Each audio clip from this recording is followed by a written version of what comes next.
तर बघा, मी या सोशल मीडियावरती जवळजवळ 8 ते 9 वर्ष झालं काम करते या.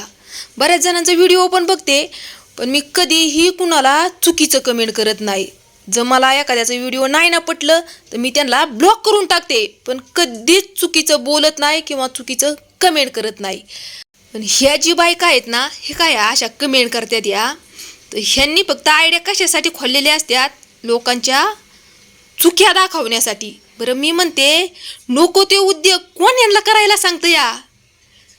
एवढंच आपण लय परफेक्ट आहे ना, तर जरा घरामध्ये लक्ष द्यायचं, इथं लोकांच्या सोशल मीडियावरती चुक्या काढण्यापेक्षा. बरं आता हिचं कमेंट काय आहे, भाकरी पूर्ण कच्ची आहे, कसे काय चालते कोण जाणे बाई घरी. बरं मी काय तुला आमंत्रण दिले माझ्या घरी जेवायला ये म्हणून? माझ्या घरात चालती या, मी कशी करू, त्याचं तुला काय घेणं देणं आहे?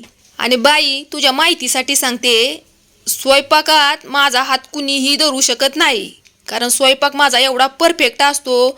जवळजवळ 10 ते 12 वर्षाची होते ना, तेव्हापासून मी स्वयंपाकात आहे. स्वयंपाकात जवळजवळ माझी PhD झालेली आहे. स्वयंपाकात कुणीच मला नावं ठेवत नाही. आता माहेरच्या तर माणसांना माहितीच आहे, पण सासरी पण माझं कौतुक होतं. कशामुळं तर स्वयंपाकामुळं. आणि महत्त्वाचं म्हणजे हे की ह्यांनी मला पसंत फक्त स्वयंपाकावरती केलेली आहे, की स्वयंपाकात सुगरण आहे म्हणून. तर मला स्वयंपाकाविषयी तर कुणीच माझा हात धरू शकत नाही.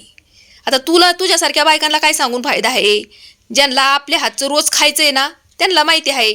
तुला काय इथं मला नाही वाटत की तुला ज्ञान द्यावं म्हणून, कारण आपलं जे ज्ञान असतंय ना, ते आपल्या घरामध्ये द्यायचं असतं. असं लोकांना अजिबात द्यायचं नसते. तर माझं जे ज्ञान आहे ना, तर मी माझ्या घर संसार बघून ह्या सोशल मीडियावरती 4 पैसे कमावते.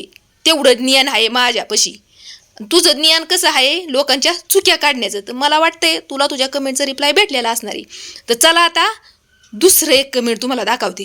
आता दुसरं जे आहे ना कमेंट, तर तिचं मी फोटो सकट दाखवणार आहे. आता का दाखवणार आहे फोटो सकट, ते तुम्हाला मी पुढं सांगतेस. चला मी दुसरं कमेंट लावते बरं का. पहिला तर तुम्ही हा फोटो घ्या बघून. आता ह्यांच्या दोघातलं कोण मला चुकीचं कमेंट करतंय हे मला पण नाही माहिती.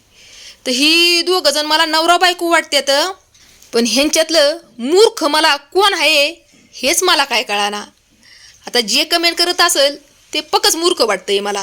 कारण बघा कमेंट बघा काय आहे, आपल्यालाच या बायका मूर्ख बनवतात, काहीही टाकतात आणि आपण कमेंट करतो.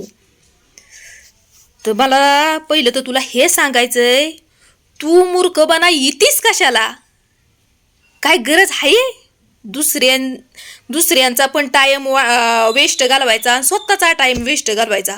आपण मूर्खपणा यायचंच नाही दुसऱ्यांच्या आयडीवरती. काहीच गरज नाही का तुला मी आमंत्रण दिलं य य य य बाई, आणि इथं माझ्या कमेंट बॉक्स मध्ये येऊन बुक, आणि तू तुझीच मूर्ख बनवून बसतीयास. मी तुला बोलवायला येत नाही. तर बघा माझ्या प्रत्येक व्हिडिओला हिचं चुकीचं कमेंट आहे. तर आता काय म्हणते, बावळट. तर तुझी 1 नंबरची बावळट आणि मूर्ख आहेस. कारण मी माझं काम एकदम चोखपणे करते या, कुणालाही न त्रास देता. ज्यांना माझा व्हिडिओ बघायचा त्यांनी बघा, ज्यांना नाही बघायचं त्यांनी निघा. तुझ्यासारख्या बिनकाम्या बायांचं काय काम असतं या, हे काय असं लोकांना त्रास देणं. तर तुझ्यासारख्या बायकांक मी काय लक्ष देत नाही. आणि तुझ्यासारख्या बायकांकडं बघायला काय तर थुकाय सुद्धा मला टाईम नसतो या. तर आता झाला एवढा पान उतारा, बाद झाला. जर समोर येऊन बोललीस ना, तर तुला तुझी लायकी 1 मिनिटात मी दाखवून देईल. पण तुमच्यासारख्या बायकांची एवढी हिंमत कुठे आहे समोर येऊन बोलण्याची? असे मागच कुत्री बोकल्यासारखं तुम्ही बोकत राहणार. तर चला, माझा संपूर्ण व्हिडिओ बघितल्याबद्दल तुमच्या सगळ्यांचं मी मनापासून धन्यवाद करते.